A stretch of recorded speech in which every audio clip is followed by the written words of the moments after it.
Muy buenos días, el evento ya inició.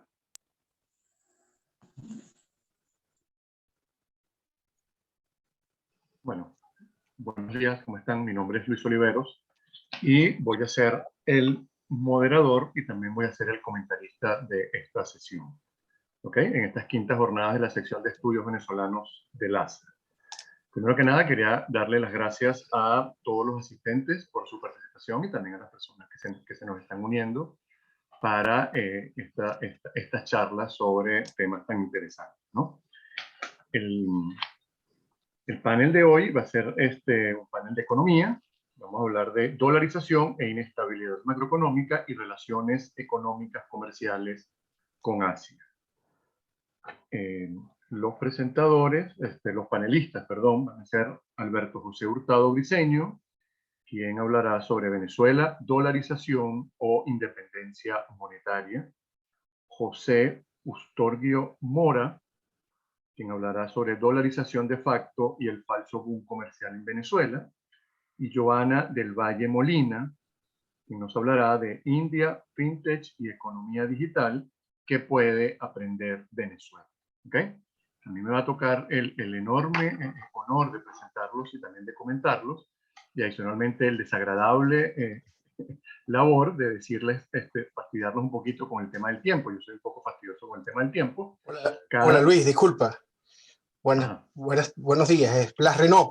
Yo soy el moderador de la sesión siguiente. Si quieres yo hago esa tarea antipática y tú te quedas como comentarista, ¿te parece? Bueno, perfecto, Blas. Está bien, buenísimo. Ok, está bien. Okay.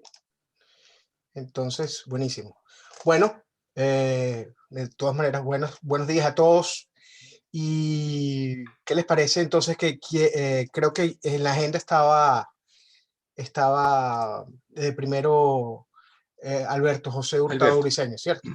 Bueno, sí. Adelante, tienes 15 minutos y hay que ser muy estrictos con el tiempo porque en cualquier momento nos quitan la plataforma. Bueno, adelante. Muchas gracias. Buenos días para todos. Muchas gracias Luis, muchas gracias Blas. Bienvenidos a este panel. Comencemos entonces con... Por favor, ¿me confirman que están viendo? Sí. Perfectamente. Sí, se está viendo bien. Ahora sí se está toda la pantalla, ¿verdad? Ok, hoy vamos a compartir el resultado de una de las investigaciones que en conjunto, justo con dos profesores que también nos acompañan hoy, hemos realizado ya hace algún tiempo, justo para pensar en cómo solucionar la realidad macroeconómica venezolana. Este paper, publicado en conjunto con el profesor José Ustorgio Mora y la profesora Saxi Serpa, ya en Asian Journal of Latin American Studies, se titula Dolarización e Independencia Monetaria, evidencia para Venezuela. ¿Qué objetivo nos propusimos con esta investigación? Inicialmente, estudiar ese dilema que tienen las autoridades monetarias venezolanas entre mantener la autonomía monetaria o sustituir el bolívar por una nueva moneda. Entonces la presentación va a seguir este orden. Vamos a entrar en la discusión teórica que nosotros abordamos en el paper, luego conoceremos la metodología que utilizamos, la información estadística y su fuente, los resultados y acotaremos con las conclusiones. Les decía que el objetivo del paper fue analizar el dilema de las autoridades monetarias venezolanas en relación con mantener un sistema monetario independiente o dolarizar la economía. Desde este punto de vista, nos propusimos hacer un análisis costo-beneficio de cuál sistema monetario es más conveniente. Para ello, iniciamos nuestra investigación desde la discusión teórica que todos identificamos en el ámbito de los estudios monetarios, sobre todo cuando reconocemos que existen diferentes grados de compromiso de las autoridades monetarias, y en esos diferentes grados de compromisos, el tipo de cambio fijo irrevocable corresponde a un acuerdo intermedio entre un régimen de tipo de cambio fijo ajustable y un régimen de tipo de cambio fijo que implique la sustitución de divisas. Y en esta última categoría hay dos opciones, como las conocemos: la sustitución de las monedas por una moneda ya existente, sea el dólar, el euro, el yen, el yuan, la libra esterlina, o crear una nueva moneda para establecer un nuevo sistema monetario. En el marco de esta discusión, entonces, nosotros aceptamos, reconocemos que el proceso de dolarización es un proceso que implica sustituir oficialmente la moneda local de un país por una moneda convertible. Además, requiere el reconocimiento por parte de las autoridades locales de los costos y beneficios de sustituir su propia moneda por una moneda extranjera, y este se puede realizar desde el punto de vista oficial, con un acuerdo previamente establecido con las autoridades del Banco Central que emite la moneda que estoy adoptando, el sistema de la Reserva Federal, el Banco Central Europeo, si estoy eurizando, o cualquier otro de los bancos centrales cuya moneda se esté adoptando en el país que empieza este proceso, o de manera unilateral como parte de una decisión gubernamental del país que decide adoptar la moneda de otro país sin necesidad de un acuerdo previo con sus autoridades monetarias. ¿Qué dice la teoría en cuanto a las condiciones que deben evidenciarse en el país donde es pertinente iniciar un proceso de dolarización? Todos los acá presentes las conocemos, las identificamos. Se reconoce un país con mayor probabilidad con una mayor necesidad de dolarizar su economía en la medida en que la mayoría de sus transacciones se realizan en moneda extranjera, cuando la mayoría de los precios están en dólares o indexados al tipo de cambio más alto, cuando el ahorro de la población se mantiene en moneda extranjera, cuando el rendimiento monetario es deficiente y deteriora la credibilidad de las autoridades, cuando la recaudación del señoreaje por parte del Banco Central es bajo, y cuando sí existen presiones inflacionarias permanentes y escasa capacidad para aplicar política monetaria sin que se genere riesgo financiero. Además, la teoría siempre nos dice que son beneficios y costos del proceso de dolarización los siguientes. Por el lado de los beneficios, importar la inflación más baja y estable del país cuya moneda estamos adoptando, replicar el comportamiento del tipo de interés de ese país, reducir los costos de transacción, fortalecer el sistema financiero, estimular la inversión privada, impulsar el crecimiento económico, mientras que por el lado de los costos, la falta de política monetaria independiente, la pérdida de señoreaje, los costos de adquisición de divisas para implementar la política de dolarización es un costo adicional, y así como la ausencia de prestamista de última instancia, las presiones económicas locales que van siempre en detrimento de la estabilidad monetaria a pesar de que se adopte una moneda de otro país. Teniendo en cuenta esa discusión teórica, nuestra investigación la sustentamos en la siguiente metodología: en el modelo propuesto por Richard Clarida, Georges de Galy y Marc Gertler, quienes en 1999 propusieron una metodología para analizar la política monetaria óptima que pueden tomar los países o un grupo de estos que avancen en un proceso de integración monetaria. Es un modelo que luego Carras, Mora, Curseri, Hurtado Cepe y Mora hemos utilizado para el caso de estudiar las posibilidades de integración monetaria en los procesos de integración donde participa Venezuela. No me detengo mucho por cuestiones de tiempo en el análisis matemático, pero como ustedes pueden ver, el modelo se sustenta en el análisis de las fluctuaciones de las variables de inflación y evolución del Producto Interno Bruto real. Teniendo en cuenta esto, el modelo nos da dos opciones: la posibilidad de reconocer los costos y beneficios de que el país en cuestión siga utilizando su política monetaria de manera independiente, minimizando la ecuación 1 sujeto a la ecuación 2, teniendo en cuenta que el superíndice es IND, de política monetaria independiente. Entonces podemos esperar que los resultados obtenidos en términos de inflación y de producción derivados de esa política monetaria independiente puedan tomar los valores que derivan de la aplicación de esas ecuaciones. El comportamiento de la economía, ¿sí me escuchan, verdad? ¿Hola? Sí, sí, perfecto. Sabes que tienes 5 minutos más porque Gracias, sí. efectivamente somos pocos y puedes tomártelo con calma. Perfecto. O sea, 20 tienes, digamos, 5 minutos más, o sea, es 20. Adelante. Muy bien. El comportamiento de la economía se explica por la media, la tendencia de las tasas de inflación y la volatilidad de precios, es decir, las ecuaciones 6 y 7 que ustedes están viendo en pantalla. Y el otro escenario del que les hablaba es el de dolarización, que queremos comprobar para el caso de la economía venezolana. Entonces, aquí suponemos que las autoridades venezolanas adoptan unilateralmente el dólar como moneda de curso legal, no hay un acuerdo con la FED, simplemente se decide de manera unilateral, y para ello entonces las funciones de producción interna real y evolución del nivel general de precio, ustedes la ven en la función 8 y en la ecuación 9, y tendremos entonces que sin un acuerdo o compromiso formal con la Reserva de los Estados Unidos, Federal de los Estados Unidos, sobre los instrumentos y objetivos de la política monetaria, entonces nosotros podremos derivar los valores tanto para la variable inflación, precios y las medidas de la variación del tipo de cambio, la proxy de riesgo cambiario, para reconocer costos y beneficios de que este sistema monetario evidentemente se coloque en práctica en la economía venezolana. Política monetaria independiente, dolarización son los dos escenarios. Ahora, teniendo en cuenta ese modelo, la información estadística que utilizamos en el paper implicó el uso de 3 variables: Producto Interno Bruto Real en términos per cápita, el tipo de cambio nominal y la tasa de inflación, para 2 economías, Venezuela y Estados Unidos. La información se obtuvo de los indicadores de desarrollo del Banco Mundial, y el periodo en el que se sustentó este estudio fue precisamente el lapso de 50 años entre 1965 y 2015, ¿sí? Teniendo en cuenta esto, ¿cuáles fueron los resultados? ¿Qué resultados conseguimos? En primer lugar, del análisis con respecto a los 2 escenarios para las variables Producto Interno Bruto Real, tipo de cambio e inflación, nosotros reconocemos que Venezuela evidenció durante todo el periodo de estudio, 1965-2015, una tasa de crecimiento pequeña y negativa, como ustedes lo ven. Vamos a ver por acá.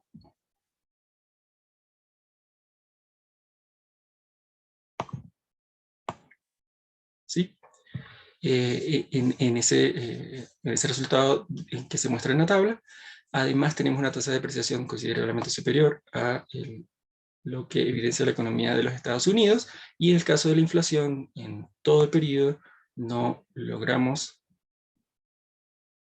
la tan ansiada estabilidad de precio como meta macroeconómica de nuestro Banco Central, sino por el contrario, tuvimos en promedio anual una tasa por encima del 25% de inflación. Si comparamos cada indicador con respecto a la economía de los estadounidenses, entonces nos damos cuenta que la economía de los Estados Unidos en ese lapso creció en promedio anual de 1,98%, mientras que evidenció una tasa de inflación muy por debajo del 5%, o por debajo del 5% anual en promedio. Este primer resultado que nos muestra que en el caso de los escenarios que estamos planteando para la economía de ambos países, es evidente que Venezuela, en el periodo en estudio, ha tenido o tuvo mayor volatilidad en comparación con los Estados Unidos. Teniendo en cuenta, además,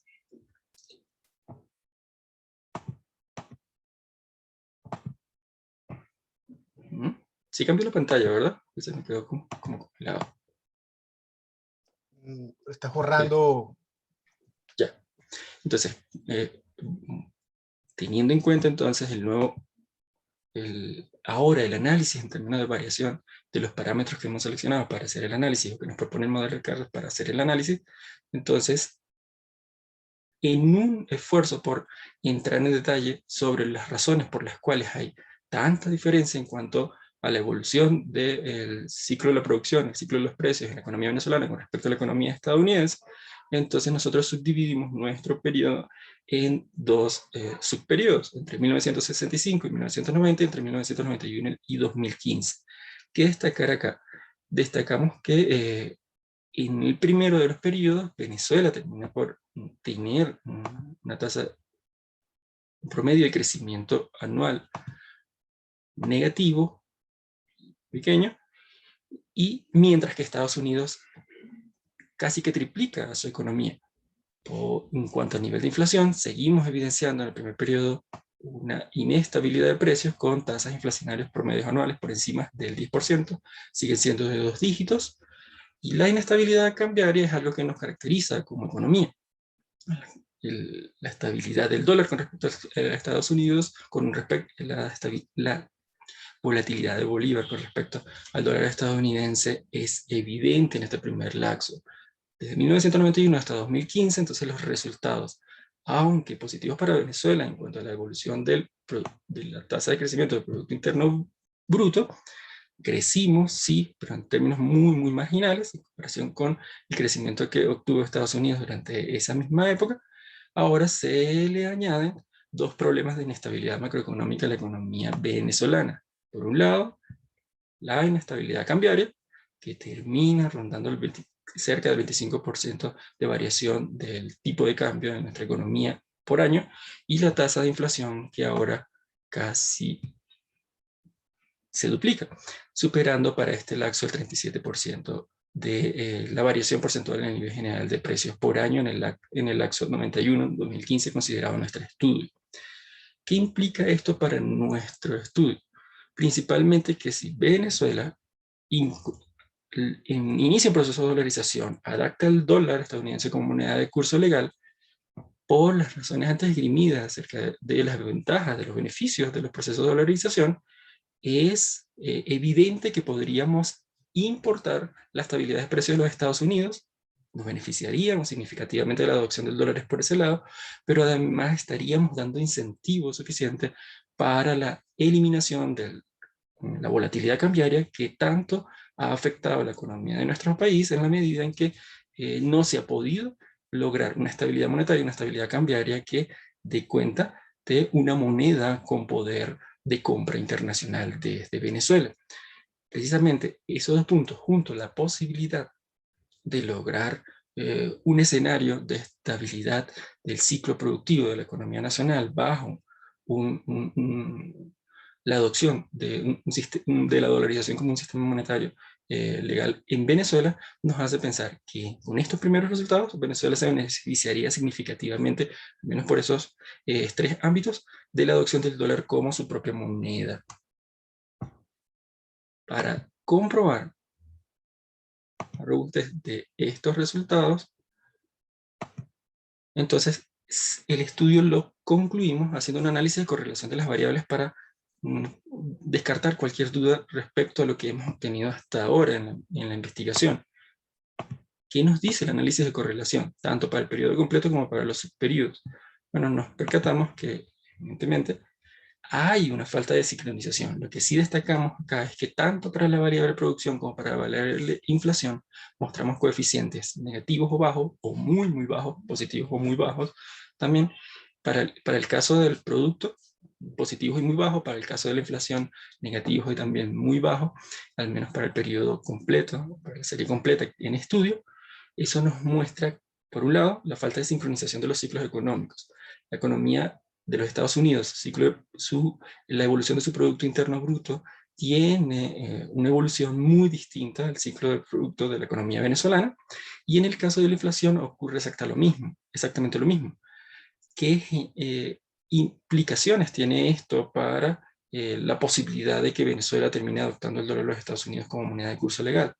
Bueno, nuestro país termina dando señales para el periodo de estudio, repito, entre 1965 y 2015, de ser más vulnerable ante los choques externos que terminen por afectar tanto a la economía estadounidense como a la economía venezolana. Eso tiene que ver precisamente con el hecho de que no tengamos ciclos productivos ni de precios similares, lo que hace aún más vulnerable a la economía venezolana ante cualquier acontecimiento externo que afecte por igual a la economía estadounidense como a las economías del resto del mundo, entre ellas Venezuela.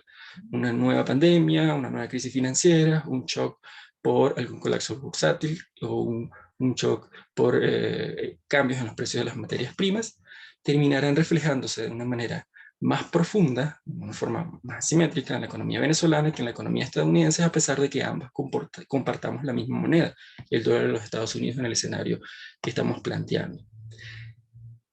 Si eso es tal, entonces, ¿de qué resultados estamos hablando? ¿Qué resultados podemos destacar de este estudio, de este análisis costo-beneficio así construido?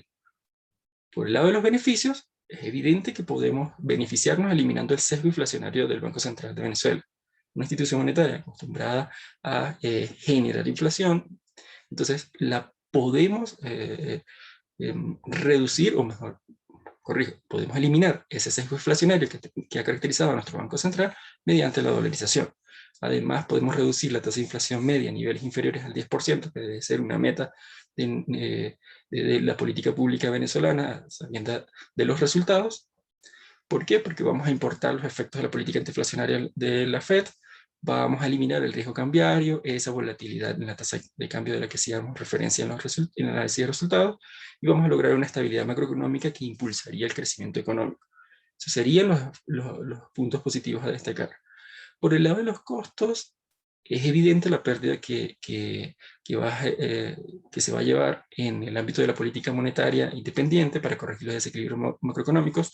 Nos quedamos sin un instrumento de política económica, política monetaria, la perdemos como parte del estamento político gubernamental venezolano que es encargado de atender los objetivos macroeconómicos del país.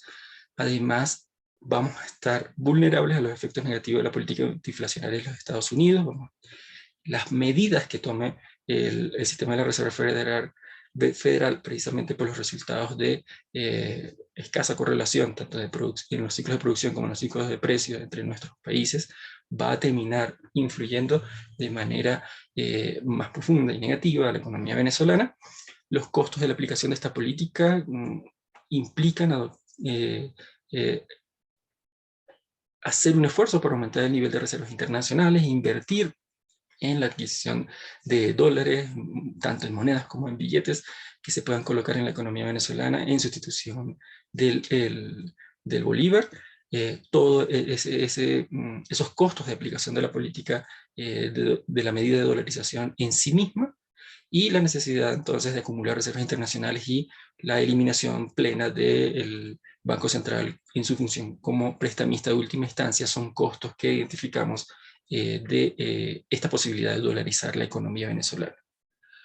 Para el cierre, con estos resultados que deriva el análisis costo-beneficio que hemos hecho en nuestro paper, ¿a qué conclusiones arribamos?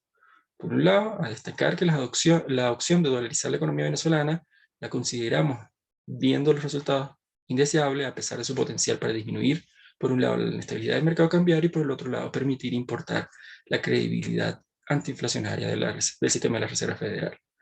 Estos beneficios, en particular, estos dos últimos, estarían condicionados a la escasa correlación entre los ciclos económicos de Venezuela y Estados Unidos. Entonces, si quedamos vulnerables sin un instrumento de política económica para estabilizar la economía a lo interno con la dolarización, pensamos que ese factor es de peso junto con los costos antes señalados para sugerir que la opción de dolarizar la economía venezolana para nosotros es indeseable. Los altos costos de transferencia de la política monetaria, trayendo efectos inesperados como el aumento de la vulnerabilidad de la economía a choques asimétricos, nos hace pensar eso. Por supuesto, de destacar como algo importante que deriva de este estudio, la necesidad de construir la credibilidad en instituciones fuertes que recuperen el poder adquisitivo del bolívar y que aumenten el potencial de la economía de Venezuela, teniendo en cuenta la necesidad de que como país tengamos nuevamente un sistema monetario creíble y a partir del cual se puedan realizar las actividades económicas generadoras de bienestar para todos. Por su atención, muchas gracias y quedo atento a sus preguntas y comentarios. Muchísimas gracias. Sí, sí estamos bien de tiempo, ¿verdad, Luis? Sí, perfecto, estamos perfectos de tiempo. Exactamente, has terminado a los 20 minutos. No sé qué les parece, si hay alguna ronda de preguntas o pasamos a la próxima presentación y las dejamos todas las preguntas para el final, o escucho opiniones. Me parece mejor esa idea. No sé qué piensan los demás, Luis, José, Sexy. Porque además Luis tiene comentarios luego, ¿no? Y yo tengo comentarios, por eso... Siglas. Sí, disculpen, a mí me gustaría, es mi opinión, aquí estamos en democracia, que oigamos las tres y después Perfecto. yo hago los comentarios porque así como que centramos más el tiempo y yo mis comentarios... Estoy de acuerdo. Yo no me voy a tardar más de 10, 12 minutos en los comentarios, de verdad que... Yo además tengo preguntas, si me lo permiten, pero bueno, y si haya otra pregunta, pues bien, entonces continuemos con José Ustorgio Mora, dolarización de facto y el falso boom comercial en Venezuela. ¿Te parece bien? Okay. Sí, no, a mí me parece perfecto. Me parece perfecto, no hay problema. Bueno, muchísimas gracias por la invitación. Esto fue algo que surgió de una manera muy interesante entre varios que estamos trabajando en el tema. Alberto, Saxidi, Oscar, Joana. Y me parece que esa ha sido una oportunidad interesante para compartir algunas ideas y sobre todo algunos avances de lo que nosotros estamos haciendo en investigación. De hecho, voy a permitirme compartir pantalla para...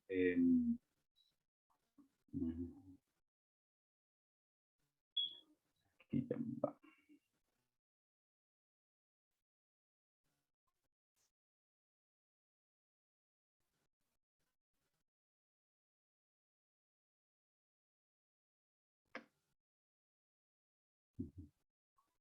Ahí están viendo mi presentación, ¿cierto? Perfectamente. Perfecto. Entonces, bueno, de hecho, como mencionaba, en mi trabajo, este es un trabajo que estamos iniciando Alberto Saxidi y yo para hablar, mirar esa sensación que están teniendo algunos venezolanos que están en el exterior o personas ajenas a Venezuela que están fuera del país y que hablan de una recuperación económica en Venezuela y de muchísimos otros factores adicionales. Y nosotros pensamos, partimos de la premisa, partimos de la hipótesis de que eso es falso, ¿okay? De que lo que simplemente no hay ese boom comercial no constituye una recuperación económica. Esto es simplemente unas primeras ideas de trabajo que estoy presentando hoy acá. Constituye unos primeros adelantos, ideas exploratorias acerca de cómo se podría ver el problema y por lo tanto no constituye un trabajo acabado. Entonces todavía estamos iniciando. Entonces, para comenzar, estos son los puntos básicos a los que abordaré la presentación. Tendremos pues evidentemente una pequeña introducción, hablar de qué es la dolarización de facto y la relación que existe entre la hiperinflación en Venezuela y la dolarización, y caracterizar el boom económico, que evidentemente yo de hecho de entrada hablo de que es falso, y finalmente entonces podemos establecer algunas conclusiones, unas primeras conclusiones respecto a esa situación. Entonces, bueno, para iniciar, para nadie es un secreto que Venezuela ha experimentado durante los últimos años una de las peores crisis económicas en la historia económica mundial. Esta crisis se ha caracterizado por varios factores, entre ellos un deterioro progresivo de las instituciones económicas, una depresión económica, hiperinflación, caída importante de la inversión productiva y del stock de capital, es decir, no solamente no solamente se ha detenido la inversión, sino que además de eso se ha dejado de reponer el capital invertido, el stock de capital. Por lo tanto, está ocurriendo un fenómeno de desinversión. Y también que la dolarización de facto, ¿okay? Debido a un deterioro significativo del poder de compra de la moneda doméstica. Entonces, en ese sentido,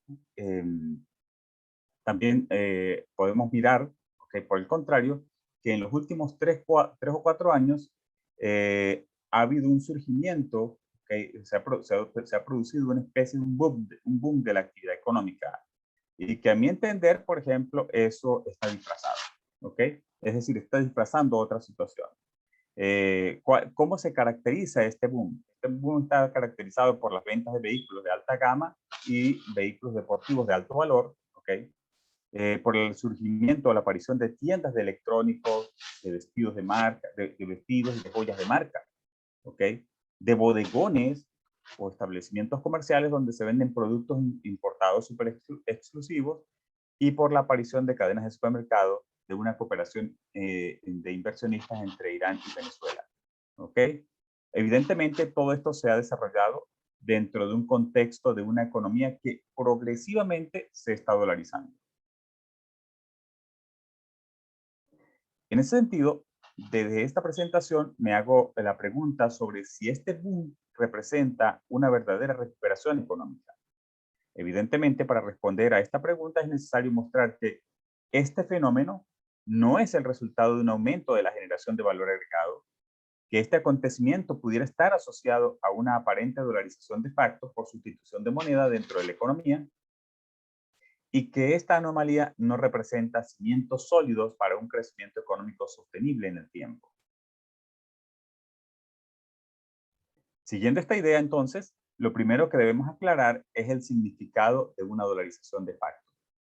El dólar no tiene que ser la moneda usada para dolarizar. Este es el primer punto que debemos aclarar, es que la dolarización es un fenómeno que se ha hecho común en las últimas décadas debido a que países como Ecuador, El Salvador, Guatemala en Latinoamérica y países de Europa del Este durante su transición a economías de mercado, entre otros, pudieron controlar los episodios de hiperinflación adoptando una moneda fuerte como moneda de curso legal que cumpliera con las tres funciones del dinero: medio de pago, unidad de cuenta y reserva de valor. La dolarización no se refiere al fenómeno de adoptar el dólar como moneda oficial. Se refiere al hecho de que se adopte una moneda fuerte que puede ser cualquier otra moneda, por ejemplo el dólar, el euro, el yen, el marco alemán, como ocurrió con los países de Europa del Este en los años 90, u otra moneda. ¿Okay? Entonces, en ese sentido, la dolarización puede darse desde dos puntos de vista, desde dos lados, ¿okay? Del mercado. El primer lado tiene que ver con la oferta. ¿Okay? Desde el lado de la oferta se adopta la moneda de curso legal, se adopta el dólar, por ejemplo, o se adopta una moneda fuerte como moneda de curso legal, ¿okay? Como moneda oficial, y por el otro lado está desde el lado de la demanda. Cuando los agentes económicos, es decir, las personas, empresas, progresivamente comienzan a adoptar una moneda fuerte como medio de pago y reserva de valor. ¿Okay? Observen la diferencia entre ambos esquemas.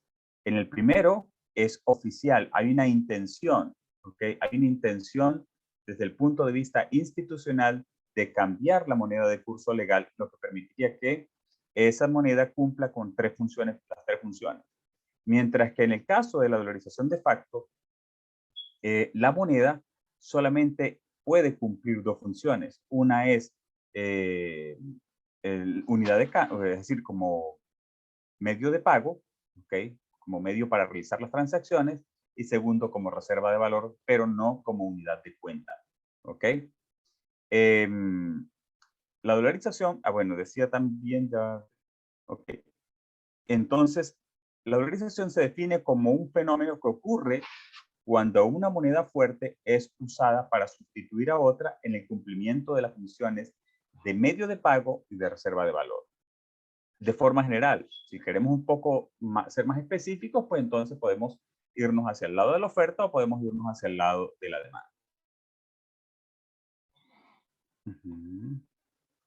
En este gráfico, extraído de los programas de investigación del Instituto Cairo de Johns Hopkins University, muestra que la tasa de inflación mensual en Venezuela superó la barrera del 50% el 13 de noviembre del 2016 y desde ese momento hasta el presente ha tenido varios episodios de hiperinflación, de acuerdo con Hanke.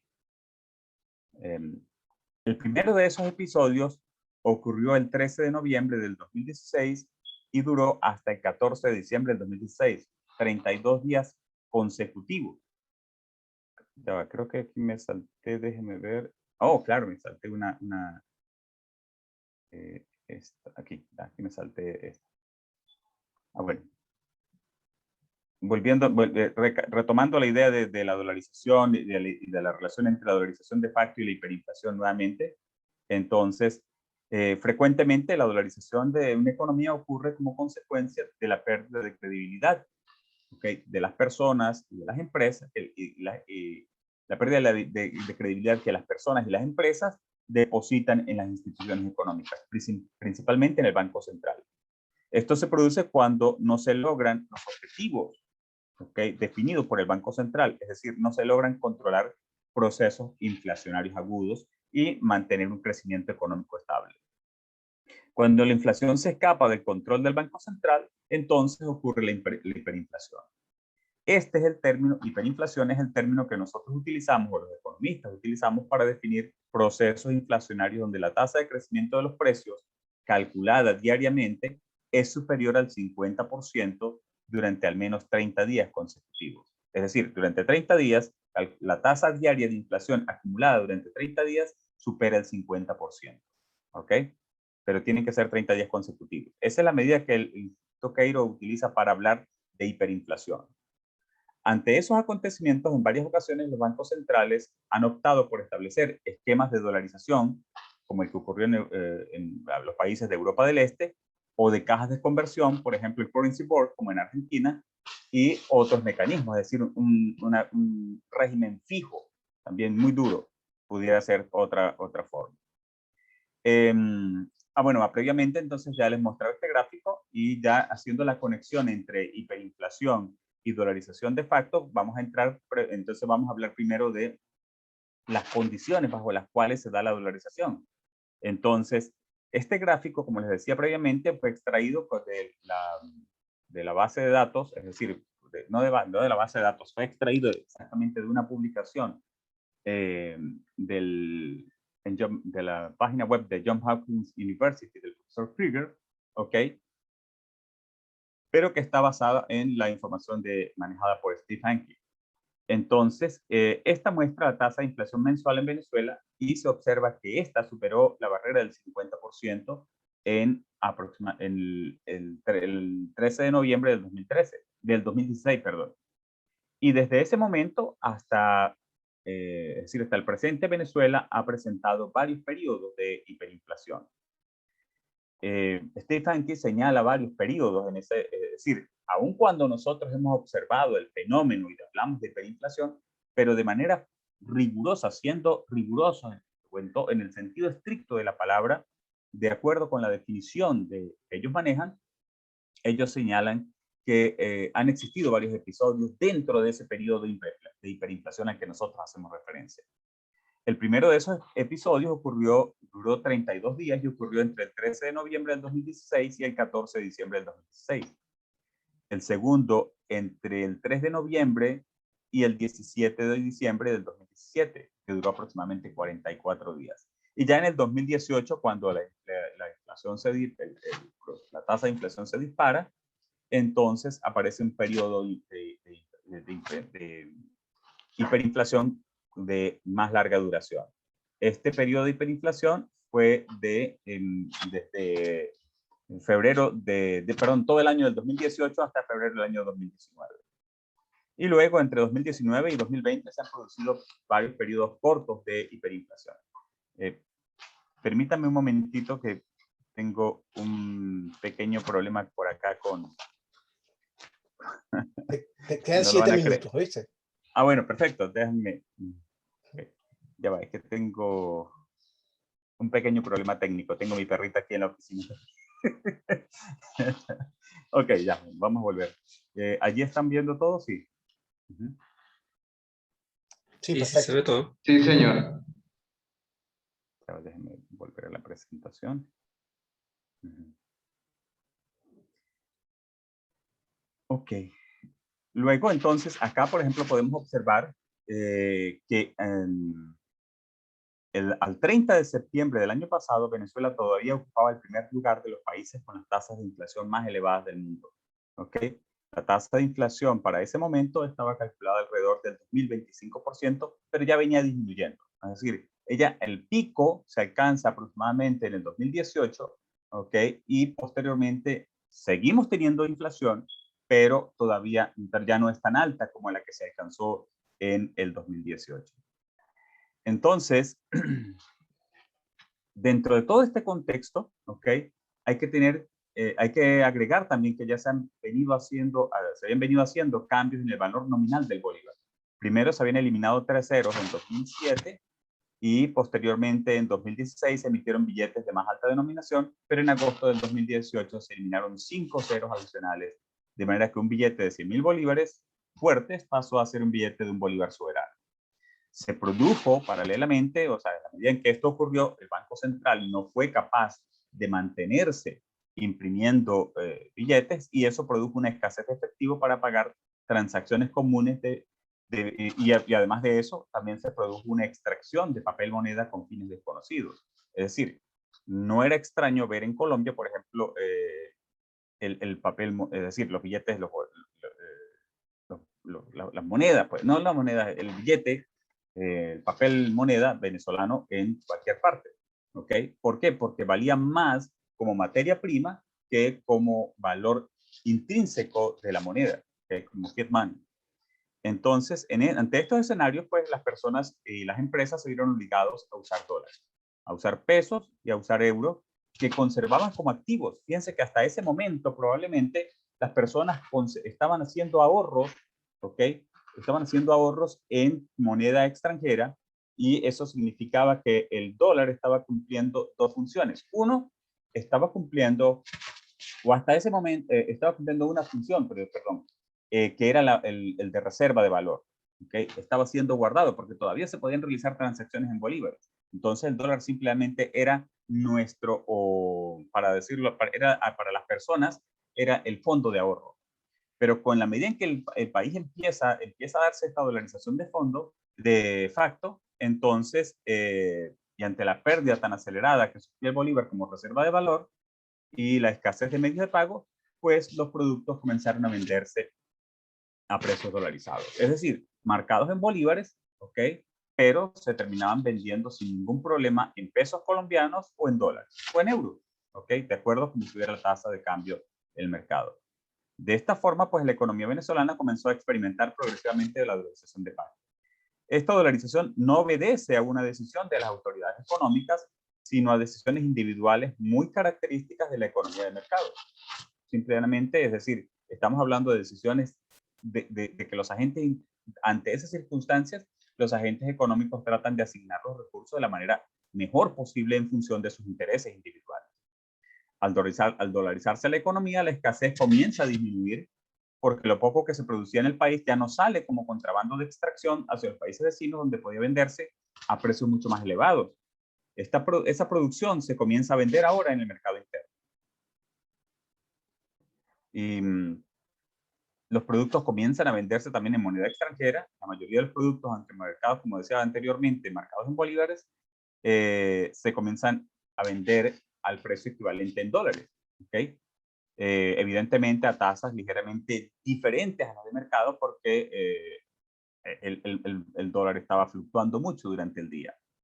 Y es allí donde aparecen progresivamente el fenómeno al que nosotros hacíamos referencia como ese aparente boom comercial, que está relacionado con las ventas de vehículos de alta gama y hasta deportivos, como por ejemplo el caso de Ferrari, establecimientos comerciales como los bodegones, donde se venden exquisiteces y licores, principalmente de origen importado, y muchos otros productos, supermercados abastecidos con productos donde aproximadamente la mitad de ellos son de origen importado, y comienzan a aparecer estaciones de combustible que venden gasolina importada a precios internacionales. Entonces, estas son las características de ese boom. Pero entonces la pregunta que hay que hacerse, ya va, un momento.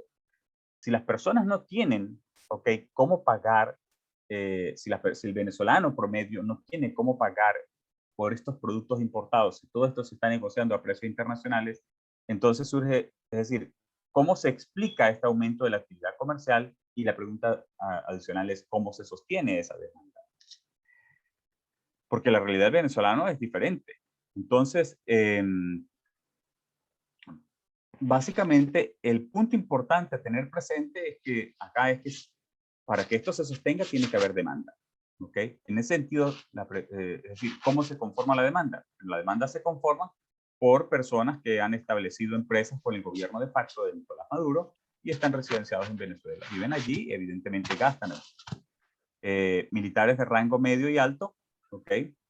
Ya sabemos cuál es el rol, es decir, están muy conectados con el alto gobierno de Nicolás Maduro. Algunas empresas que han comenzado a pagar los salarios de sus trabajadores en dólares equivalentes, pero estos salarios no son equivalentes todavía a los salarios internacionales. Es decir, algunas empresas pagan en bolívares salarios de 25, 30, 100, 150, hasta $400, ¿ok? Dependiendo del nivel de calificación de la mano de obra.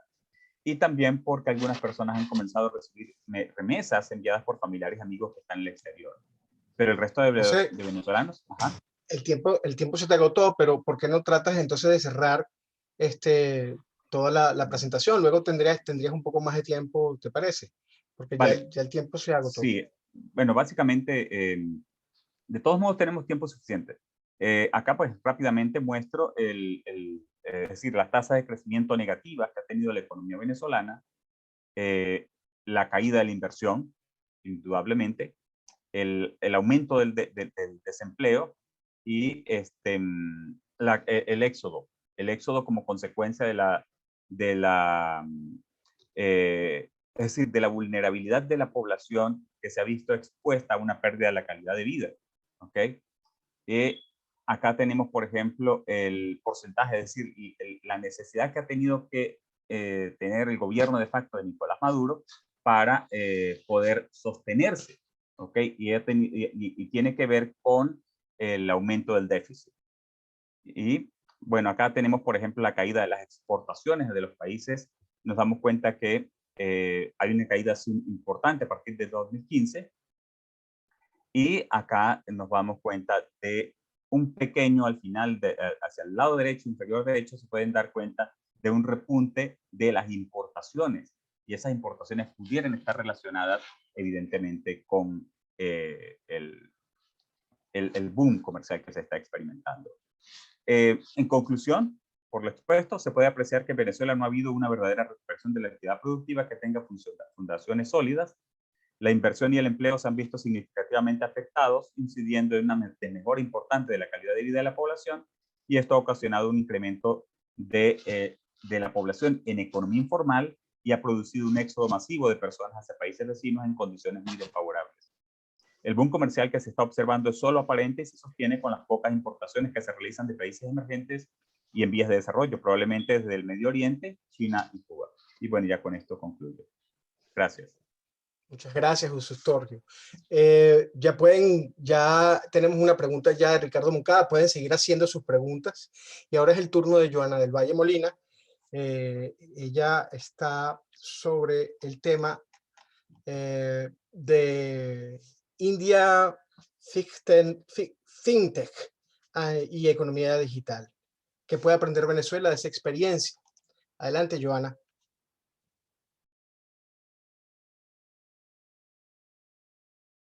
Tu micrófono está apagado. Hola, muy buenos días. Ajá, ya. Ok, bueno, mi nombre es Joana del Valle Molina Durán. Soy profesora de la Facultad de Ciencias Económicas y Sociales de la Universidad de los Andes, Mérida, Venezuela. El día de hoy pues traigo una ponencia titulada India FinTech y Economía Digital, ¿qué puede aprender Venezuela? Esta investigación forma parte de un trabajo de mayor extensión realizado en el último año sobre tecnologías aplicadas a las finanzas, o como se conoce por su acrónimo en inglés FinTech. Se toma como punto de partida el trabajo realizado en el año 2019 por los profesores Alberto Hurtado y Saxi Serpa, titulado Análisis comparativo del proceso de desmonetización India-Venezuela. Pues luego de estudiar el proceso de desmonetización de la India, se pudo observar que una de las consecuencias o una de las estrategias que había utilizado el gobierno para realizar este proceso de desmonetización, o que formaba parte de este proceso de desmonetización, ha sido la digitalización de la economía, de lo cual hablaremos más adelante. Esta investigación cobra sentido al observar que en Venezuela, al igual que en la India, se han llevado a cabo diversos procesos de desmonetización, y en los actuales momentos, por las condiciones de la economía venezolana, donde la moneda pierde valor diariamente, pues se espera que en los próximos meses se lleve a cabo un tercer proceso de reconversión monetaria que implica el inminente cambio o actualización del cono monetario con importantes costos para la nación. Adicionalmente a esto, en los últimos años el gobierno pues, ha realizado algunos intentos por digitalizar su sistema de identificación a través del Carnet de la Patria y la plataforma que lleva este mismo nombre, y digitalizar su moneda a través de la creación del Petro. Sin embargo, esto lo ha realizado sin considerar elementos importantes que debe mejorar para abarcar la totalidad de la población y para que la propuesta que está realizando de digitalización pues, sea realmente inclusiva. En el contexto hindú, el objetivo del gobierno ha sido construir una economía sin efectivo, pero para ello ha facilitado las condiciones de crecimiento de las empresas privadas que ayudan a agilizar la transformación digital, incentivando la adopción de nuevas tecnologías y además garantizando la prestación de servicios públicos. En Venezuela, sin embargo, el proceso llevado a cabo no ha sido suficiente para estabilizar los precios, y por esta razón se ha observado el proceso de dolarización de facto, del cual conversaba nuestro compañero, en donde a pesar de esto, el gobierno insiste en la digitalización. Las razones planteadas dan lugar para que el objetivo de esta ponencia sea analizar el éxito indio en la digitalización de la economía desde el papel que se ha asignado a los sistemas de pago como productos fintech. La ponencia está estructurada en 4 apartados. En el primero hablaremos sobre fintech, su origen y su evolución. En el segundo ahondaremos en el proceso de desmonetización de la India y cómo el gobierno preparó una estrategia consona con la digitalización de la economía y la inclusión financiera. En el tercero hablaremos sobre inclusión financiera y cómo utilizó las fintech para consolidar este proceso. Y finalmente, en el cuarto apartado hablaremos sobre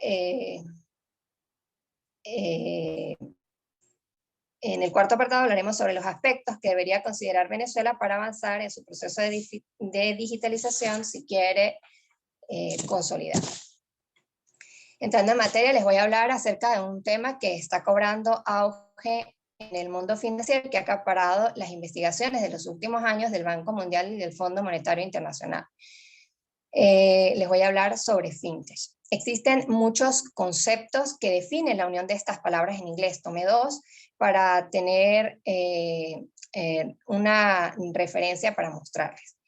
De acuerdo a la Comisión de Estabilidad Financiera, en el año 2017, las fintech son innovaciones en los servicios financieros generados por desarrollos tecnológicos que dan lugar a nuevos modelos de negocios, aplicaciones, procesos o productos dentro del sistema financiero. Y según el Comité de Supervisión Bancaria de Basilea, en el 2018, las fintech son cualquier servicio, modelo de negocio innovador y también cualquier startup que se genere dentro de la industria financiera.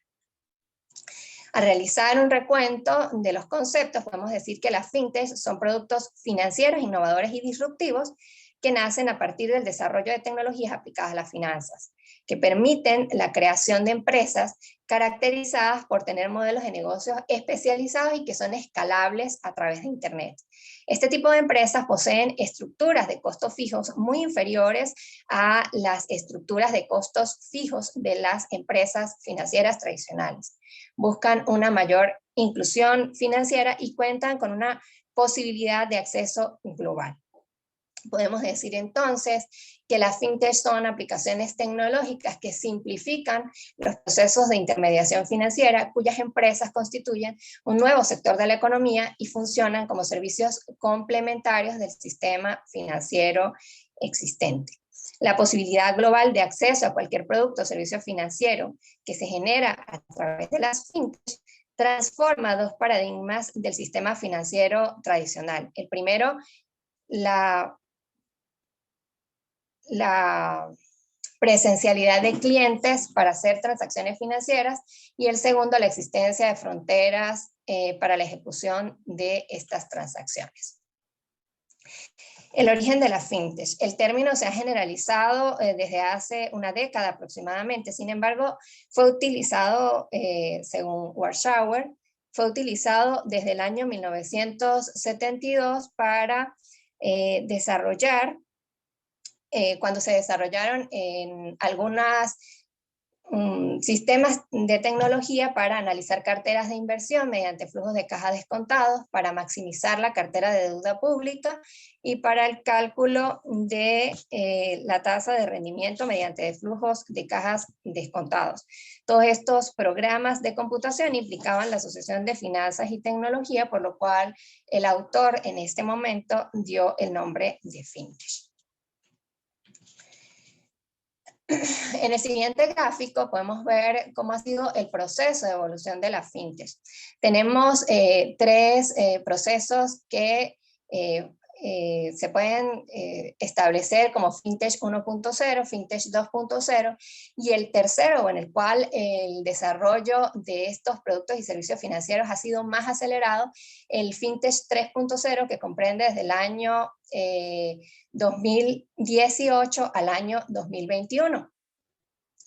En este tercer periodo se genera la publicación de un artículo que describía un sistema P2P digital por Satoshi Nakamoto y el lanzamiento de software y la red Bitcoin en el año 2009, la aparición de plataformas de asesoramiento en el año 2009, las transferencias internacionales en el año 2011 y la aparición de Ripple en el año 2012. Sin embargo, en el último año pues se han observado la generación de una serie de monedas digitales que son consideradas parte de las fintech y que han tenido un importante auge en el último año. El tema, sin lugar a dudas, es mucho más amplio. Sin embargo, el propósito de traerlo a colación es mostrar cómo este tipo de transformaciones están siendo utilizados por países como la India dentro de sus estrategias de inclusión financiera. El segundo elemento que ha utilizado el gobierno de la India dentro de su estrategia de inclusión financiera es la desmonetización de algunas piezas de su bono monetario. La desmonetización es un término que se refiere a la eliminación del carácter legal de uno o varios billetes de lo que conforman el dinero de circulación de la economía. Es una intervención gubernamental que ocurre cuando hay una crisis económica, política o social que obliga al cambio de moneda nacional mediante el reemplazo de la antigua unidad monetaria por una nueva. Estos procesos se llevan a cabo ante la presencia de elevados niveles de hiperinflación que generan recurrentes actualizaciones del bono monetario a través del abandono de las piezas de menor denominación y su sustitución por nuevos billetes de mayor valor nominal. También se utiliza cuando hay procesos de falsificación y lavado de dinero o cuando se evidencian recurrentes actos de corrupción. En el caso de la India y en el caso de Venezuela, las causas fueron muy similares. Todos recordamos en el caso de Venezuela, cuando en el año 2016, en el mismo año donde se desmonetizó, donde se hace este análisis de los profesores, donde los profesores Alberto y Saxilla hacen este análisis, se desmonetiza en la India y en Venezuela se estaba llevando a cabo la desmonetización del billete de 100 bolívares debido a, como hacía referencia el profesor de la ponencia anterior, el cambiazo que se realizaba con Colombia, en donde se llevaban cantidades de dinero en efectivo y eran devueltas transacciones incluso superiores por el doble de manera digital. El proceso de desmonetización de la India no solamente fue realizado en el año 2016, también tuvo unas etapas anteriores en el año 1946 y en el año 1978, pero el del año 2016 fue importante porque desde el punto de vista de la digitalización, estableció medidas complementarias. Dentro de todas esas medidas que ustedes pueden ver allí, una de las más importantes o de las que llaman la atención o las que llevan a la digitalización de la economía, está la autorización a la población para depositar billetes desmonetizados y ningún tipo de restricción para el uso de sistemas de pago sin efectivo, incluyendo tarjetas de crédito y débito, monederos electrónicos y transferencia electrónica de fondos. Esto generó efectos importantes dentro de la economía, en la economía paralela, en la oferta de dinero, en la demanda, en los precios, en los distintos sectores de la economía, en el PIB, pero en la actividad bancaria, el hecho de que el gobierno permitiera el depósito de las monedas desmonetizadas y que había cierta confianza en la moneda, pues generó que la actividad bancaria vio incrementada su liquidez, lo que sirvió para más adelante otorgar préstamos. Adicionalmente, en las transacciones en línea, en los sistemas de pago alternativos, como ese medio no fue como vetado por el gobierno o eliminado por el gobierno para realizar transacciones, pues aumentó la demanda de las transacciones digitales. Todo esto se hizo con el objeto de generar o dentro de una estrategia de inclusión financiera. Pero, ¿qué es la inclusión financiera? La inclusión es una capacidad política de incentivar la participación y contribuir y beneficiar de iguales posibilidades y oportunidades a todas las personas. El principal objetivo de la inclusión financiera es solucionar la marginación y segregación que en caso de no ser atendida lleva a las personas a circunstancias de pobreza, analfabetismo, discapacidad social, religiosa, educativa, política y económica. En este orden, la inclusión financiera expresa la oportunidad de brindar a las personas la capacidad para obtener productos financieros útiles que satisfagan necesidades que requieran transacciones, pagos y créditos. La inclusión financiera es positiva para la sociedad porque representa independencia en la gestión económica de las personas. Actualmente, el discurso de las fintech o de la tecnología digital, basado en el ascenso del uso de nuevas y disruptivas tecnologías, es que estas pueden facilitar el proceso de inclusión financiera de las personas, de tal manera que contar con un teléfono inteligente significa tener servicios financieros tradicionales y disruptivos a la mano. Este escenario permite a personas que se encuentran en lugares recónditos o alejados que cuenten con un teléfono móvil y acceso a internet, tener una mayor participación y poder hacer uso más efectivo de sus recursos. Dentro de los planes de inclusión financiera que ha llevado a cabo la India, encontramos que desde el año 2014, en agosto, India presenta el Jan Dhan Yojana, un programa para fomentar el enriquecimiento de las personas, cuyo objetivo fue promover la inclusión financiera que permitiera a los titulares de cuentas bancarias recibir pagos de subsidios, transferencias de fondos y verificación de saldos a través de teléfonos básicos, además de facilitar el uso de tarjetas de débito RuPay como alternativa a las tarjetas Visa y Mastercard. Luego, el gobierno apoya este sistema generando el Sistema de Identificación Nacional de Datos Biométricos.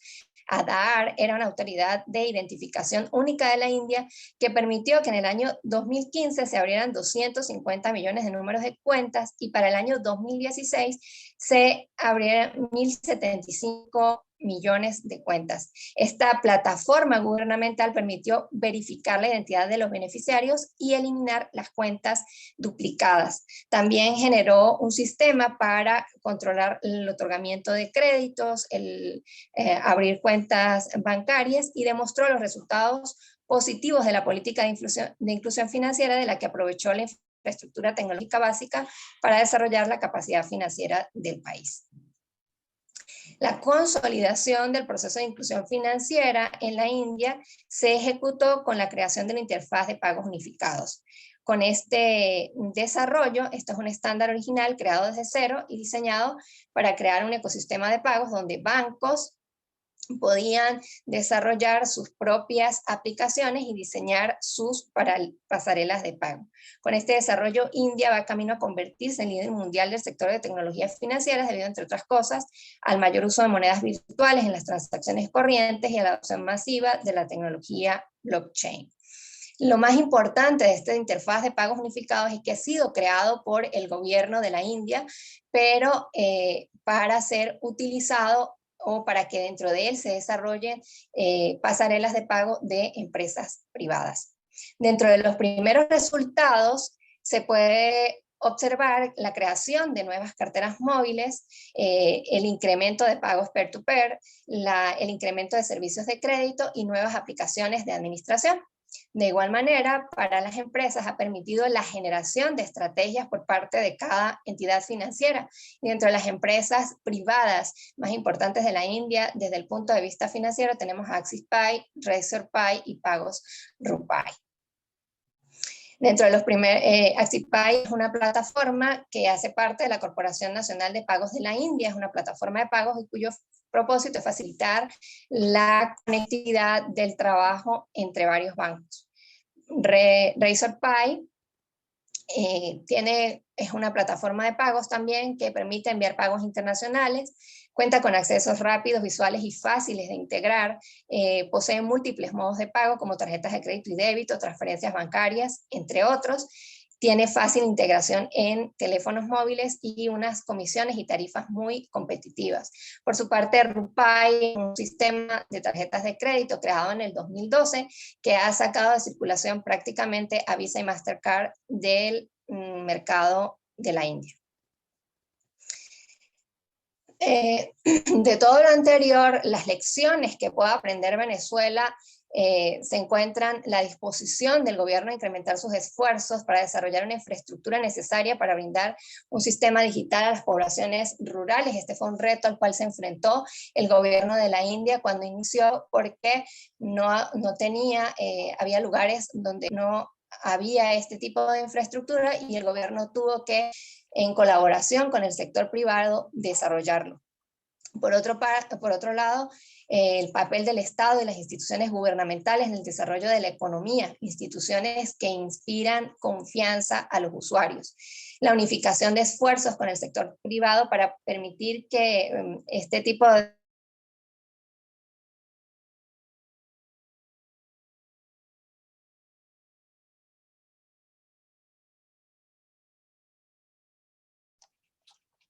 Hola, ¿están por allí? Yo estoy por aquí. Blas, pero sí, no se Blas, escucha. Luis. Sí, se cortó, ¿ah? Yo Sí, también se estoy cortó. por acá. Sí, se cortó. Ok, se le cortó muy interesante y además muy, muy informativa la presentación. Muchas gracias, Joana. Esperemos que se reintegre en cualquier momento, ¿no? ¿Está de nuevo por allí? No, no la veo. Bueno, si llega, pues para que cierre, porque de verdad que estaba ya cerrando, ¿no? Pero bueno, en cualquier caso, ya también hay algunas preguntas. Ajá, ella está preguntando. ¿Es ella la que está preguntando, no? No. Ok, bueno, pasemos entonces a los comentarios. Luis, ¿te parece? Sí. Primero que nada, quería otra vez comentarles que voy a apagar mi cámara porque el internet en mi casa, el internet es muy malo. Y entonces, de verdad, disculpen que voy a apagar la cámara para poder tener la mejor conexión posible. ¿eh? De verdad, disculpen. Creo que hay alguien que levantó la mano, por cierto. Otra cosa, Luis, yo sugiero que le echen una mirada al chat. Yo igualito voy a hacer un resumen de las preguntas, pero sí me parece que es interesante que, por ejemplo, ¿cómo se llama? Alberto le eche una mirada también, porque hay una pregunta para él allí. Muy bien, Joana. Blas, sí. Yo creo que ya Joana llegó, Blas. Joana está de vuelta. Ya Joana está Joana, aquí. adelante, Joana. Finaliza, que es importante que finalices. ¿eh? Sí. Sí, lo que pasó fue que por un momento se fue el internet y quedé hablando aquí sola. Ya voy a terminar. Les decía que Venezuela se encuentra, no sé si me escuchan. Perfectamente, no se ve nada. Muy bien, Sí se escucha, sí se escucha. Sí se escucha. Bueno, estoy compartiendo la pantalla. Ok, ya tengo conexión nuevamente. Bueno, Venezuela se encuentra ante algunas dificultades para avanzar hacia la digitalización de la economía, empezando por la politización de los instrumentos digitales creados por el gobierno, la desinstitucionalización del Estado, la falta de creación de una verdadera política de inclusión financiera, la pérdida progresiva del poder adquisitivo de los ciudadanos, la decadencia de la infraestructura básica para la operatividad y crecimiento del sector fintech y la ampliación de la brecha digital de acceso a productos tecnológicos. Esto nos permite decir que Venezuela se enfrenta ante algunos retos para poder seguir adelante con el desarrollo del sistema o la creación de productos y servicios fintech. En primer lugar, el desarrollo o el rescate de las instituciones, porque el desarrollo de un sistema de pagos digitales requiere suministrar información de identificación a los usuarios, y para ello lo más importante es contar con instituciones sólidas en las cuales se pueda confiar.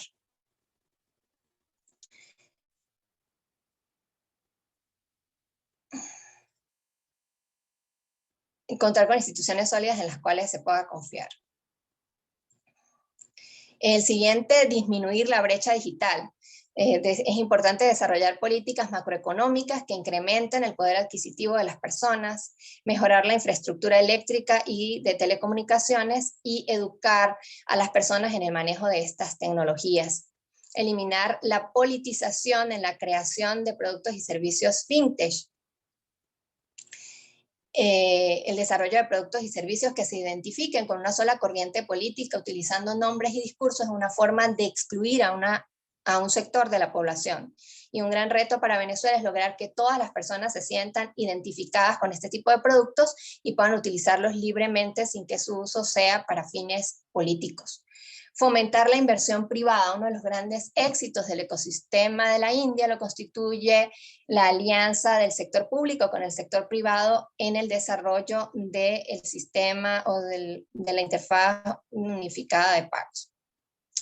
En conclusión, el gobierno debe ofrecer un entorno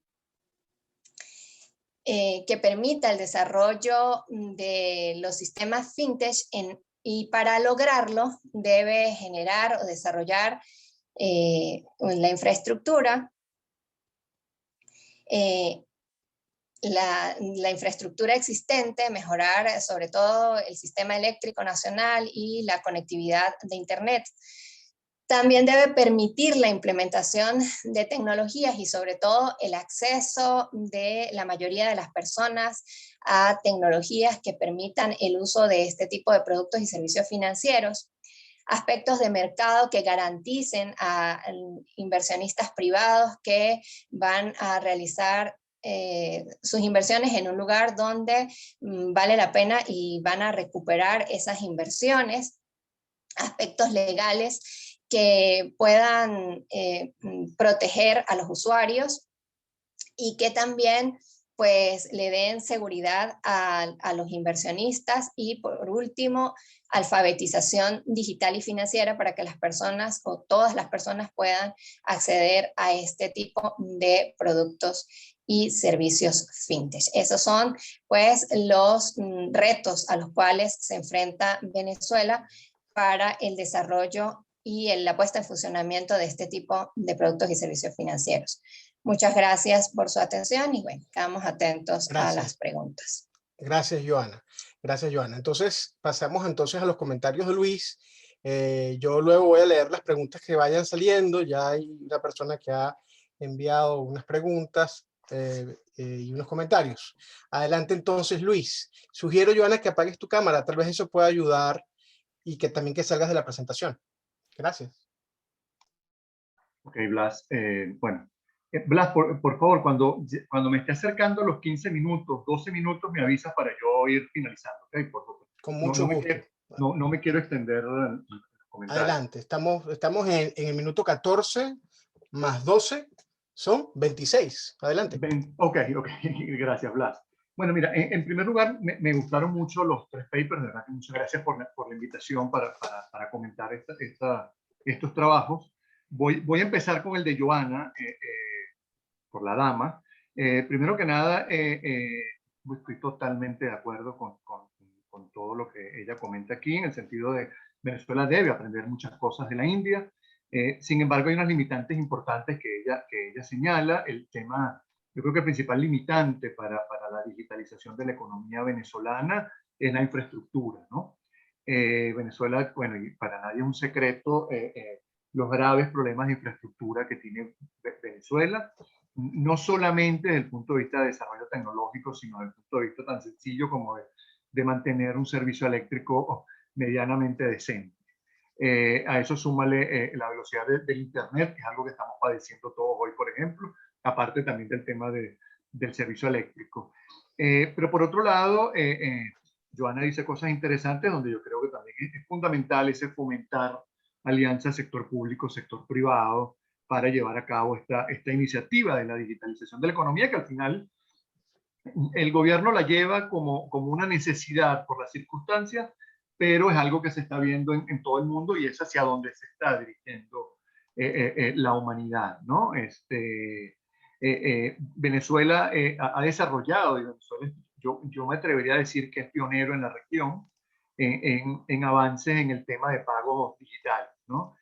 Hasta hace unos años uno tenía que pagar un estacionamiento en efectivo.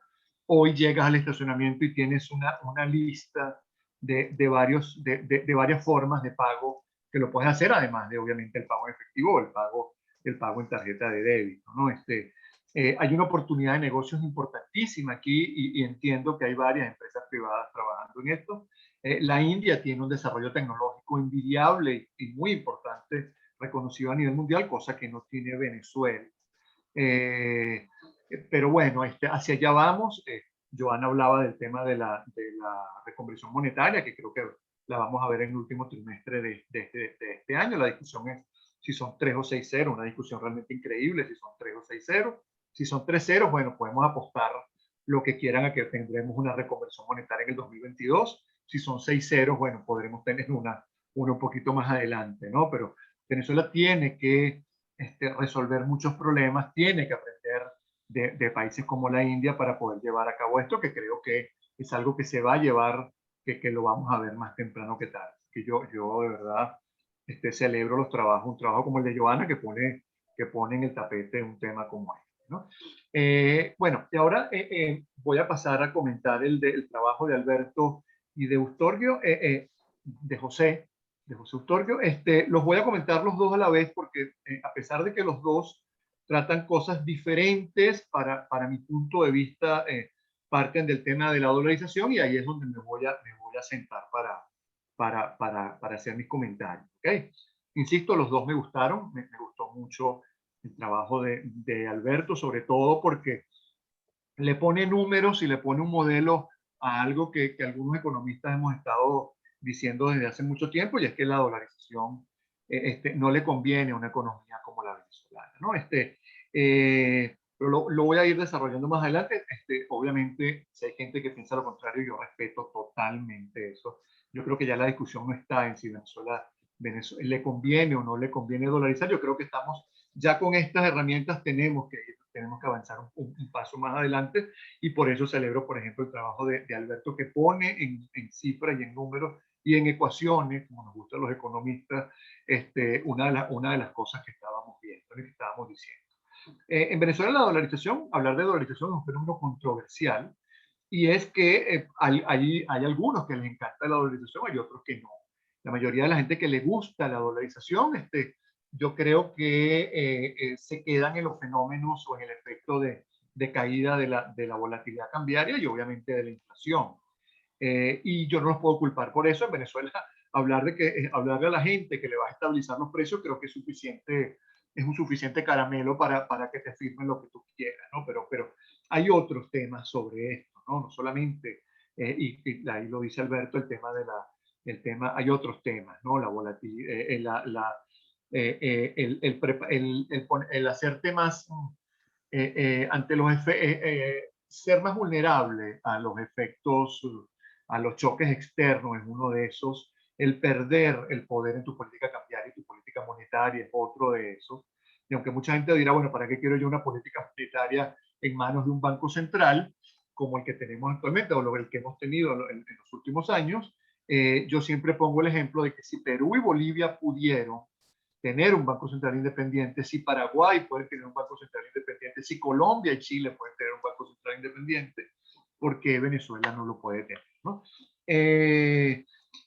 La dolarización que vivimos, pónganle el nombre que quieran. A los economistas nos gusta ponerle cualquier nombre, informal, de facto, transaccional, pónganle el nombre que ustedes quieran. Es una dolarización bastante desordenada, bastante difícil de digerir para muchas personas que no tienen acceso, no han tenido acceso a ingresos en divisas, pero al día de hoy, según números de varias empresas privadas, se habla de que más de la mitad de la población venezolana tiene acceso a algún ingreso en divisas, más del 50%, llámese ingreso, llámese remesa, ¿no? Entonces, y esa dolarización que estamos viviendo es una consecuencia lógica de una hiperinflación que ha sido particularmente larga, ¿no? Los episodios de dolarización promedio duran menos de 5 meses, 4, 5, tal vez 6 meses.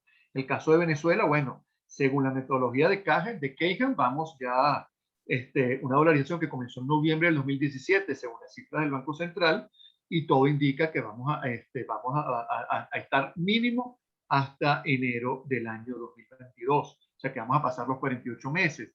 Yo siempre hablo, no, a mí no me gusta hablar del ranking, pero Venezuela ya estaría en el segundo lugar de las mayores hiperinflaciones del mundo, pasando a Grecia, y estaríamos viendo a Nicaragua, que es la mayor hiperinflación ha sido la mayor hiperinflación del planeta, con 56 meses. A mí me da miedo, me da pánico que Venezuela quiera competir con Nicaragua para también ser el campeón mundial, no solamente de caída del PIB, sino ahora también ganarle en lo que es hiperinflación, ¿no? Una hiperinflación muy larga que obviamente ha generado esta dolarización que estamos viviendo en Venezuela, ¿no?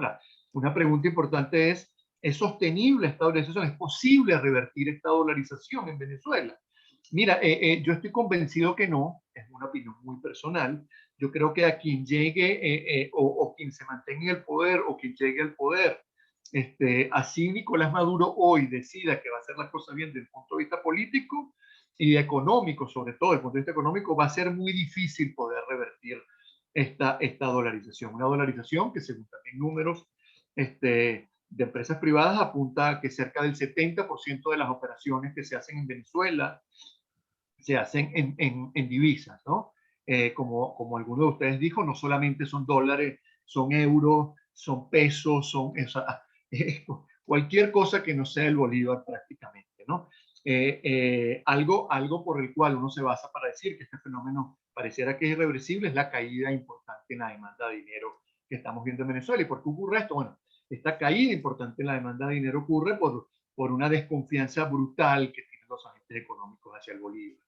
El bolívar ha perdido sus atributos como dinero, a pesar de que buena parte de los empleados públicos siguen ganando o siguen teniendo sus ingresos en bolívares. Por eso también es que esta dolarización desde el punto de vista de medios de pago tendría un límite, se calcula un 80%, tal vez que pueda llegar cuando mucho, por eso es que el ritmo de crecimiento del peso de la dolarización de las divisas en los medios de pago ha estado disminuyendo, está en 70%, se espera que llegue a un máximo de 75-80%, pero Venezuela hoy, primero que nada, es un muy mal candidato para dolarizar, un país petrolero, un país con víctima o proclive a efectos de choques externos importantes, pero que adicionalmente está inmerso en una disputa con Estados Unidos, con el cual debería sentarte al menos a conversar con la Fed si quieres dolarizar de manera formal. Por eso es que yo creo que es prácticamente imposible que Venezuela pueda dolarizar de manera formal, ¿no?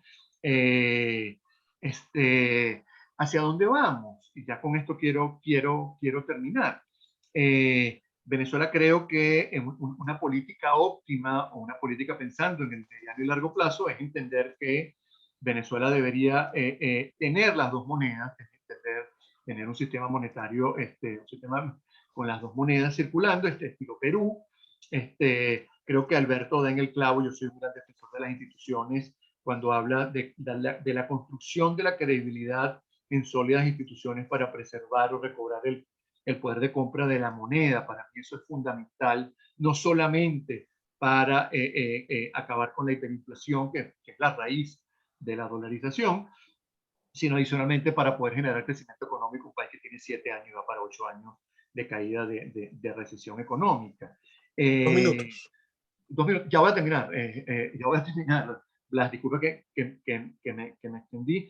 El tema del boom comercial, yo estoy de acuerdo que el boom comercial, yo creo que más allá de la importancia de que Venezuela tal vez crezca o haya crecimiento económico en el 2021, no lo estoy diciendo yo, lo está diciendo gente como Credit Suisse, que creo que es el más optimista del planeta sobre Venezuela, ni el chavismo están optimista con el crecimiento económico en Venezuela como lo ha sido Credit Suisse, pero bueno, algo está viendo él, algo están viendo ellos, pero también la gente del UCAP está viendo un crecimiento económico cercano al 2%. Yo creo que Venezuela puede crecer este año y ambos, tanto Credit Suisse como UCAP, hablan de una recuperación del sector comercio, ¿no? Un sector comercio que ciertamente viene de números muy malos el año pasado, el tema de la pandemia, una caída del consumo brutal. Perdón. Y aquí creo que la clave es que no, es difícil que Venezuela pueda tener un crecimiento sostenido con la situación que está viviendo actualmente, ¿no? En eso estoy de acuerdo. Yo sí creo que el boom comercial tiene otras implicaciones, hay otras cosas que habría que revisar.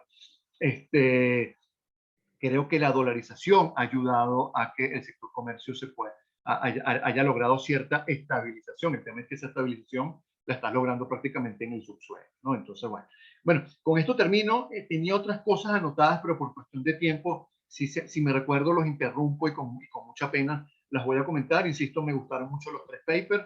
Creo que no hay nada mejor que pararse en la mañana y escuchar hablar de economía y escuchar hablar de economía con calidad. Entonces, bueno, se los agradezco y yo también estoy atento a cualquier pregunta o comentario que tengan, ¿ok? Bueno, gracias. Muchas gracias, Luis. Bueno, comencemos la ronda de preguntas. Aquí, no sé si Alberto, leíste un poco tu pregunta. Hay un señor, Ricardo Moncada, pregunta sobre la adopción de monedas de cambio y de curso legal en el país. Ciertamente representa una prioridad para recuperar la identidad del Estado venezolano. Sin embargo, la pérdida de la confianza lleva a la virtualización, ha llevado a la virtualización de facto del bolívar como moneda y a su progresivo desplazamiento por monedas como el dólar o el peso. Da cuenta de la búsqueda de alternativas fuera de la institucionalidad que en sí misma ha venido aceptando una transición hacia mecanismos más flexibles. Esto lo relaciona también con el empleo creciente de criptomonedas. Teniendo esto en cuenta, es evidente la importancia de la discusión de los criptoactivos en el país, en qué dirección apuntan entonces las regulaciones del Estado y cuál es el impacto que se prevé. Esa es una pregunta para Alberto. No sé, Alberto. Ok, muchas gracias, Blas. Muchas gracias, Joana, José, Luis, Blas, a todos por permitir el desarrollo pero tan armonioso e interesante del panel. A todos quienes nos están acompañando y como espectadores también muchas gracias por el interés genuino de conocer sobre estos temas y de la realidad venezolana. Sí, estuve leyendo con mucha atención la pregunta que nos hizo Ricardo. Ricardo, muchas gracias y por estar acá acompañándonos y por ese interés que tiene sobre estos temas. ¿Qué podemos decir acerca del estado de la regulación cripto en Venezuela y hacia dónde va? Principalmente, creo que el Estado intenta replicar las leyes que alguna vez le dieron resultado, regulando sectores productivos como el petróleo, los hidrocarburos, la minería, para usufructar parte de los recursos o de la rentabilidad que se obtienen de esas actividades económicas, esta vez para el ámbito de los criptoactivos. ¿Y esto por qué lo digo? Bueno, principalmente si revisamos la evolución histórica que ha tenido el marco regulatorio de la actividad cripto en Venezuela, nos encontramos con la creación del Petro en 2017 y la justificación de crear la Superintendencia de Criptoactivos y Actividades Conexas en diciembre de 2017, que luego se dio paso para que en 2018 se firmara el decreto constituyente por la Asamblea Constituyente no reconocida por el mundo ni por la mayoría de los ciudadanos del país, el decreto constituyente sobre criptoactivos y la criptomoneda soberana Petro.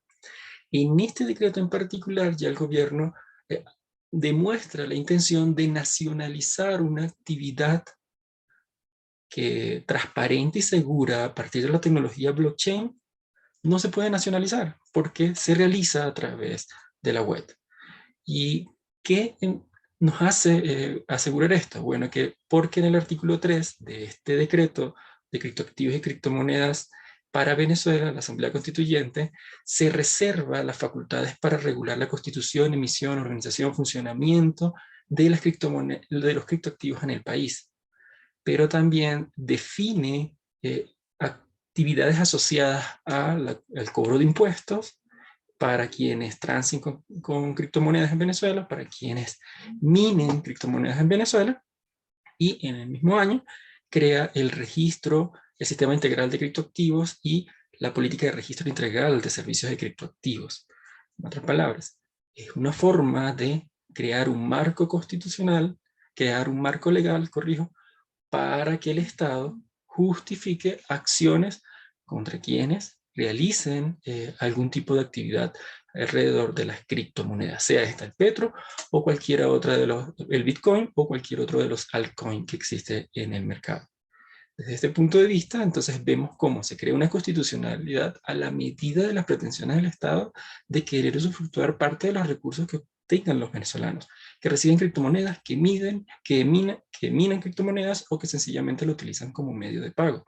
Entonces, en esas pretensiones no se están creando ninguna condiciones para generar todo un desarrollo de los criptoactivos en el país para motivar el uso de la blockchain, tanto en el sector cripto como en el resto de sectores de la economía que necesitan una tecnología que promueve la seguridad, la transparencia de las operaciones económicas en Venezuela como motor o como base para el desarrollo económico y social del país. Desde ese punto de vista, Ricardo, creo que los pasos del gobierno es más hacia crear las condiciones para generar una fuente adicional de recursos y aplicar discrecionalmente la ley cuando considere que las personas vinculadas en el país con criptomonedas están quedándose con todos los beneficios o con todos los rendimientos de esa actividad y no están compartiendo nada con el Estado. ¿Sí, Ricardo? Gracias, Alberto. A Joana le hizo también Ricardo una pregunta y creo que al final ella misma ya la había respondido. Yo tendría ahí también una pregunta propiamente de Alberto José al profesor José, que dice algo así como: ¿puede sostenerse el discurso del actual boom comercial con fines políticos? José Eustorgio, tienes la palabra. Bueno, se ha venido sosteniendo, se ha venido sosteniendo ese discurso, es decir, el discurso político sobre el boom comercial que se está experimentando, se ha venido sosteniendo. La gente, cuando uno habla con las personas, la gente dice, sí, ya la escasez no hay, el problema es que no hay suficientes, no hay suficiente dinero para comprarlo, dicen algunos, ¿no? Pero por lo visto hay otros que sí tienen suficiente dinero y eso se va a seguir sosteniendo. Eso, es decir, evidentemente el hecho de que la economía se esté haya una dolarización de facto y que sea de una manera un poco desordenada, bueno, y la convivencia, es decir, aquí desde el punto de vista político hay que tomar una decisión, ¿ok? Hay que tomar una decisión. No puedes impedir lo que está pasando y, es decir, lo más sano para el país, lo más sano desde el punto de vista político, ¿ok? Y económico para el país, es que no puedes detener el fenómeno que está pasando, pero por otro lado, pienso que tienes que establecer las reglas o las condiciones para que se den, para que la dolarización se dé de una manera efectiva. Pienso que puede ser es decir, observo que el gobierno de facto de Nicolás Maduro ha tenido, es decir, que convencerse progresivamente de la necesidad de que el país, de la dolarización, porque están completamente atados de manos, ¿no? Ellos no pueden responder institucionalmente. El Bolívar evidentemente no tiene ningún tipo de credibilidad y en el corto plazo, es decir, de hecho, la forma fácil de recuperar la credibilidad es que el Banco Central, por ejemplo, permita crear las condiciones para que cualquier moneda fuerte funcione como unidad de cuenta, funcione como reserva de valor y funcione como medio de pago. Aquí está ocurriendo un fenómeno muy interesante y es que hay una especie de inflación también en dólares y eso es preocupante. Eso es preocupante porque esto tiene que ver mucho con el comportamiento de los agentes. Es decir, la economía de la conducta aquí está jugando un papel determinante porque es decir, hay que estudiar mucho la formación de expectativas inflacionarias en condiciones de dolarización de facto. ¿Ok? Es decir, ¿por qué está ocurriendo este fenómeno de inflación en dólares? Las personas hablan, es frecuente observar, por ejemplo, o escuchar a las personas decir que fue a comprar un producto que costaba, qué sé yo, $2 y en la tarde costaba, o el otro día costaba $2.50. Es decir, hubo un aumento del 25% de un día a otro. Estamos hablando de que probablemente haya un proceso inflacionario allí un poco fuerte que pudiera estar asociado al hecho de que las transacciones se están dando a nivel electrónico. Es decir, hay una expansión implícita de la demanda, de la oferta de dólares que puede estar conduciendo a un proceso de inflación en dólares. Entonces, eso puede ser por un lado. Pero sí, necesariamente el Banco Central tiene que comenzar, es decir, una forma de recuperar su credibilidad es aceptar que no puedes desdolarizar la economía. Y no tiene sentido desdolarizarla. ¿Ok? Esto va a favorecer mucho el aspecto, es decir, puede ser utilizado al menos en el corto o mediano plazo por el régimen, el gobierno de facto de Nicolás Maduro para con fines políticos, indudablemente. Esto va a ser así. Muchas gracias, José Ustorgio, ¿verdad? Ustorgio. Gracias. Mira, Es que yo, bueno, llegué tarde a la repartición. No, tranquilo. Yo tendría dos preguntas breves, tres preguntas, una para cada uno de ustedes. La primera es para Alberto y me llama la atención, es de tipo metodológico, ¿no? Sobre por qué esa periodización, porque me da la impresión de que, por ejemplo, el ciclo del precio del petróleo, si uno lo compara con el ciclo de crecimiento, por ejemplo, de Estados Unidos, pues uno podría decir que los momentos de recesión en Estados Unidos coinciden con altos precios. Pregunto, esa es una pregunta. Para José Ustorgio me llama mucho la atención es el tema de, pareciera que es una política monetaria para un país que no produce. Entonces, yo no sé si hay un paso previo, a lo mejor es por mi sesgo, más hacia la economía, hacia el sector real, que haga falta pues que la gente produzca, y que es la misma pregunta casi que tengo para Joana. O sea, es impresionante lo que produce India, ¿no? Además es obvio cómo la economía global se ha volcado pues hacia Asia en lugar de ya Occidente. Entonces, esas serían mis preguntas y ya nos queda muy poco tiempo. Gracias. Si quieres tú respondes primero, José Ustorgio. Bueno, rapidito acá, con respecto a lo que tú planteas, es decir, la política monetaria evidentemente es fundamental, pero aquí hay para que el sector real reaccione, es necesario crear las condiciones. Es decir, aquí juega un papel muy importante la confianza que los inversionistas tengan, que las empresas tengan, que los innovadores tengan, los emprendedores tengan en la evolución de la economía. Estoy completamente de acuerdo, completamente de acuerdo. Esto no es solamente un fenómeno monetario. Yo lo que asociaba era básicamente de que este falso boom de la actividad económica está relacionado con el proceso de dolarización, ¿ok? Y con el hecho de que se ha dejado es decir, se ha disminuido el contrabando de extracción. Entonces eso ha permitido, por ejemplo, resolver un poco la escasez interna. Pero completamente de acuerdo contigo, no hay inversión, lo mostraba en mis gráficas, la inversión cayó significativamente a partir del 2016, del 2015, y entonces es necesario recobrar la confianza en la actividad productiva del país, indudablemente. Gracias. Alberto, no sé si... Las damas primero. Hola, Joana. ¿Escuchó la pregunta del profesor Blas? Adelante.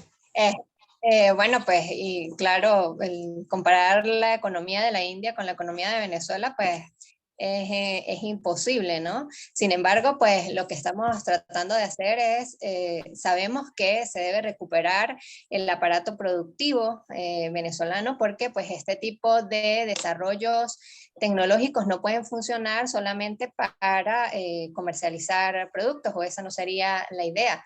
Sería importante que también dentro de una de las políticas sea recuperar el aparato productivo nacional para poder utilizar este tipo de transacciones. Y bueno, pues esto forma parte de la ampliación de los mercados y de poder llevar nuestros productos a otros mercados y poder participar en organismos de integración y participar exportando nuestra producción, pero por supuesto pues hay que fomentar la inversión privada, pues.